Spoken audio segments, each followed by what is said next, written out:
오늘 1절에서 27절까지 매우 긴 본문을 읽었습니다.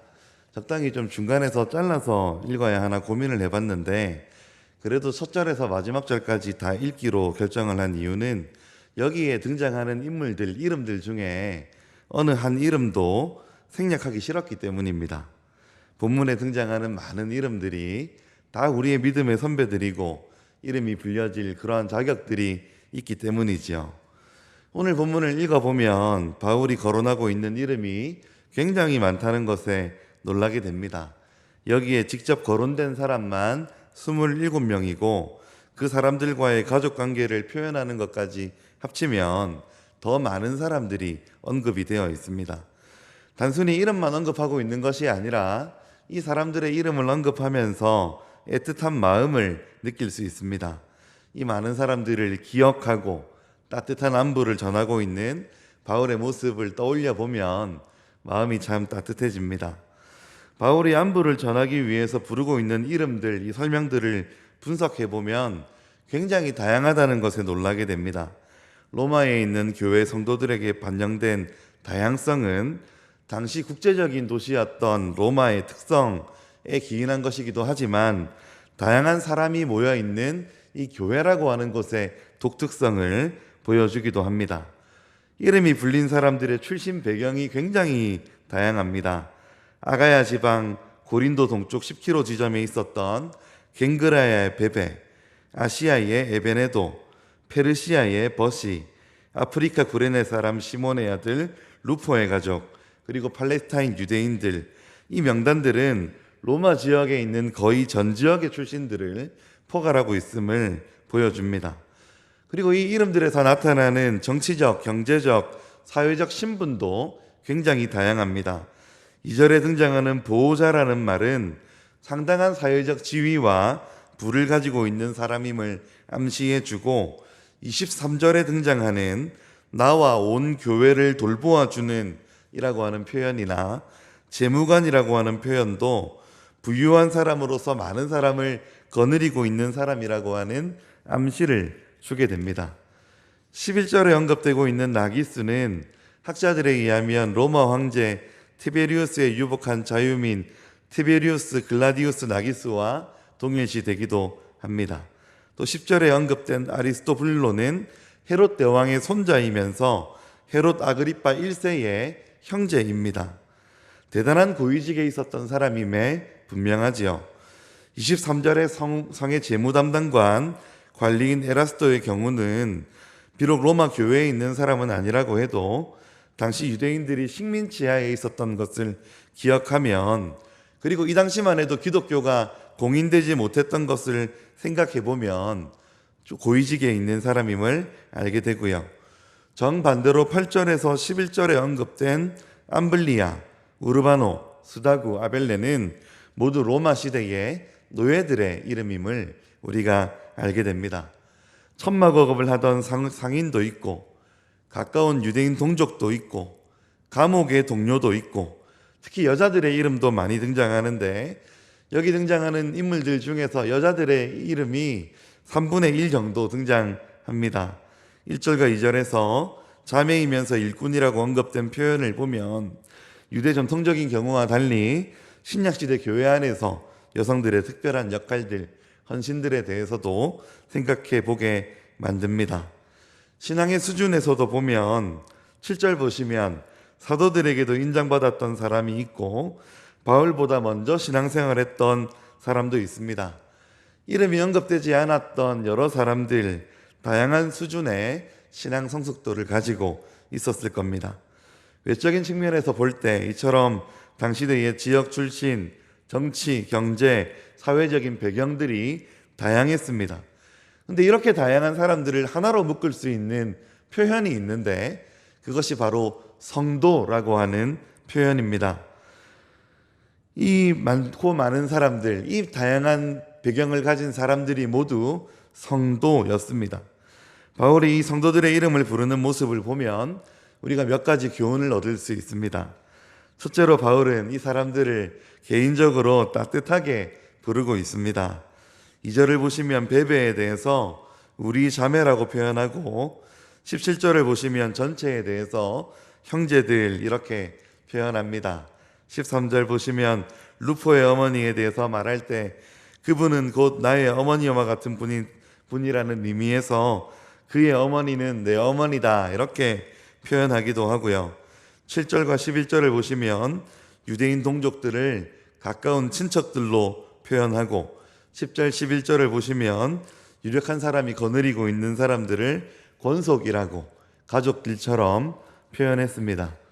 5절 말씀을 보아도 에베네도를 존경하는 의미에서 아시아에서 그리스도께 처음 읽은 열매라고 칭찬을 했고 7절을 봐도 안드로니고와 유니아는 바울 자신보다 신앙 경력이 더 오래되었을 뿐만 아니라 사도들에게 인정받는 훌륭한 사람이라고 칭찬했습니다.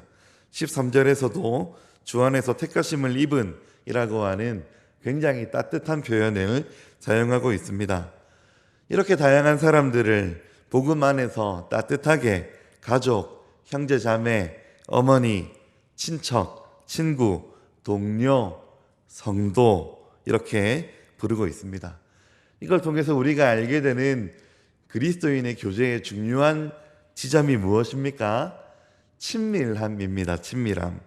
사랑하는 성도 여러분, 우리가 나눌 수 있는 모든 교제들이 주님 안에서 친밀하기를 기대합니다. 서로를 향해서 무관심하지 않고 친밀하게 지내는 일이 우리 가운데 많아지기를 바랍니다. 이 많은 이름들은 단순히 친밀하다는 것만 드러내고 있는 게 아닙니다. 이 이름들은 바울과 함께 복음을 위해 수고하는 동력자들로 간주되고 있습니다.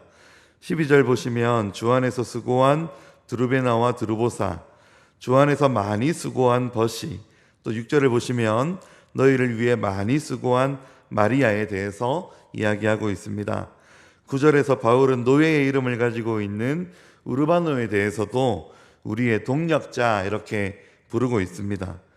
만일 그 당시에 노예들은 수고하는 것이 당연하게 여겨졌음에도 불구하고 바울은 노예인 그를 향해서 우리의 동력자다 이렇게 높여주고 있는 것을 보게 됩니다.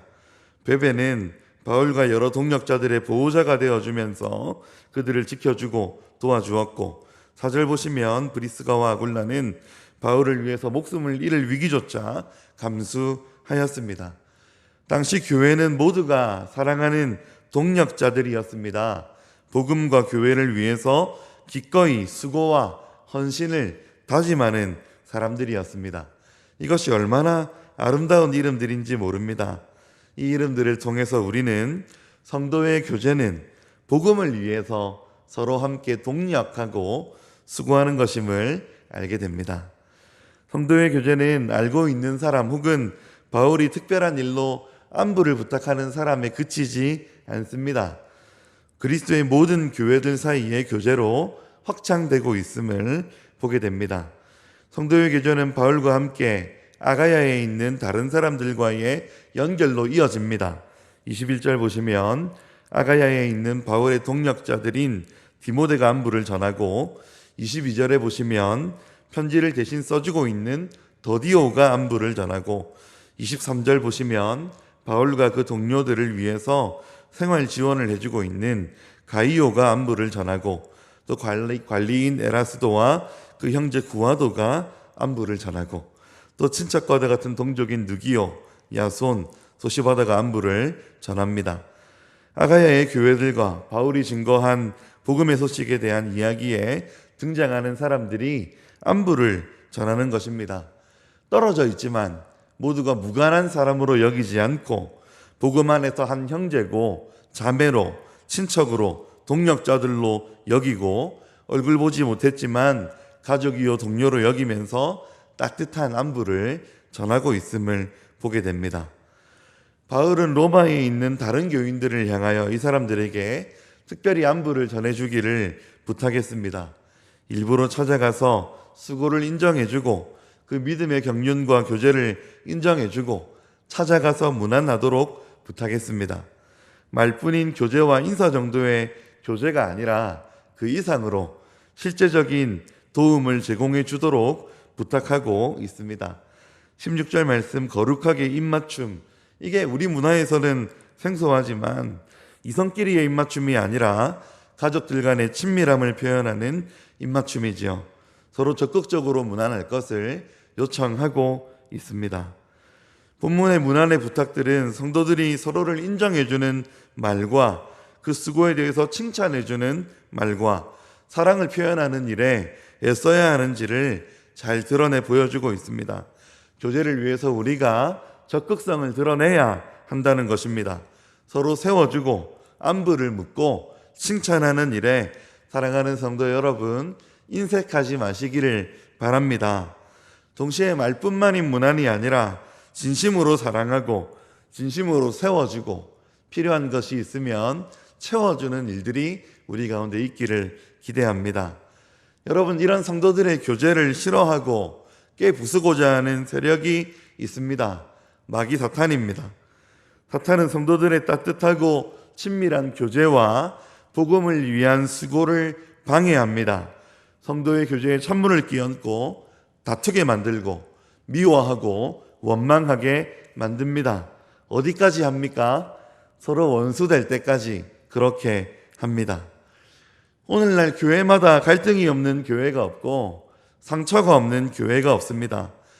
분쟁을 교회 내에서 해결하지 못해가지고 세상 법정으로 끌고 가는 일들도 얼마나 많아졌는지 모릅니다. 세상의 수치와 부끄러움이 되어가는 경우가 너무 많이 생기고 있습니다. 하나님은 사람을 통해서 역사하시는데 사탄도 사람을 통해서 역사합니다. 사탄은 사람을 도구로 서로 싸우도록 만들어서 성도들의 아름다운 교제가 끊어지도록 그렇게 역사합니다.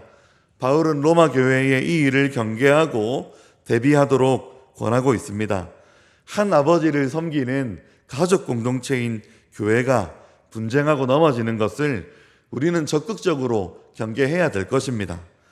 교회의 분쟁과 장애를 일으키는 사람들의 특징은 그 내면적인 동기가 순수하지 못한 데 있다는 사실을 우리가 알아야 합니다. 문제는 그 사람들 스스로는 나는 잘하고 있고 나는 열심히 하고 있다고 생각하는 데 있습니다. 나는 정말로 교회를 위해서 이 일을 한다고 주장할 수 있습니다. 그래서 진실을 입증하기 위한 온갖 노력을 다할 수 있습니다. 그러나 하나됨을 깨뜨리는 것에 숨겨진 동기에는 주 예수 그리스도를 섬기는 것이 아니라 자기의 자아를 따르고 혹은 자기의 이익을 따르는 것이 있습니다. 사탄은 그것을 고묘하게 이용해서 성도 간에 분열이 일어나도록 합니다. 분쟁을 위해서 어떤 방식이 사용됩니까? 18절 말씀을 보시면 그들이 능한 것은 바로 말입니다. 교활한 말, 아첨하는 말, 이런 말을 무기로 자신의 계획에 따라서 말할 줄 아는 사람들입니다. 말이 유창합니다. 상대를 설득하기 위한 아첨의 말로 그를 내 편으로 만들려고 시도합니다. 그래서 순진하고 우직한 사람들이 동기를 모르고 속아서 분쟁을 일으키는 자들을 위해서 움직이게 됩니다. 교회의 교제를 파괴하는 가장 위험한 사람들이 이러한 사람들이고 이들은 보통 자기중심적인 사람입니다. 자기의 이익과 자기의 입장과 자기 변호에 능숙한 사람들입니다. 교제의 대상인 성도들을 자기의 뜻대로 움직이려고 하는 사람이며 자기 스스로도 그렇게 하고 있는 줄 모를 때가 많은 사람들입니다. 그럼 우리가 어떻게 해야 합니까? 17절 말씀 보시면 잘 살펴야 합니다. 그들의 말에 쉽게 넘어가는 단순한 사람이 되어서는 안 됩니다. 정말 그런지, 정말 그러한지 잘 살펴보아야 합니다. 조심성이 없는 사람이 되어서는 안 됩니다. 사탄의 이용 대상이 되어서는 안 되겠습니다. 바울은 성도가 영리한 사람들이 되기를 기대하고 있습니다. 19절 말씀을 보십시오. 너희가 선한데 지혜롭고 악한데 미련하기를 원하노라. 이미 우리가 받은 말씀과 교훈들에 집중하면 거짓된 주장들을 우리가 쉽게 분별할 수 있을 것입니다. 분별이 되면 잘못된 주장에 동조하지 말아야 합니다. 그 사람들의 주장에 동조하지 않음으로써 직접 말하지 않더라도 행동으로 보여줄 수 있을 것입니다. 말씀을 맺겠습니다. 오늘 우리는 본문을 통해서 성도 간의 아름다운 교제를 발견할 수 있었습니다. 출신도 배경도 직업도 처한 상황도 다르지만 우리는 주님 안에서 한 성도이고 한 형제 자매임을 꼭 기억해야 합니다. 서로를 따뜻하게 부르십시오. 서로 섬기고 돌아보십시오. 서로 친밀한 교제를 나누십시오. 다음으로 분쟁을 경계해야 합니다. 잠언 20장 3절은 이렇게 말씀합니다. 다툼을 멀리하는 것이 사람에게 영광이거늘 미련한 자마다 다툼을 일으키느니라. 사랑하는 성도 여러분, 사탄에게 이용되는 사탄의 무기가 아니라 구주 예수의 은혜로 부름을 받은 주님의 사랑을 전하는 아름다운 주님의 도구들이 되어주시기를 주님의 이름으로 기대하고 축복합니다. 기도하겠습니다.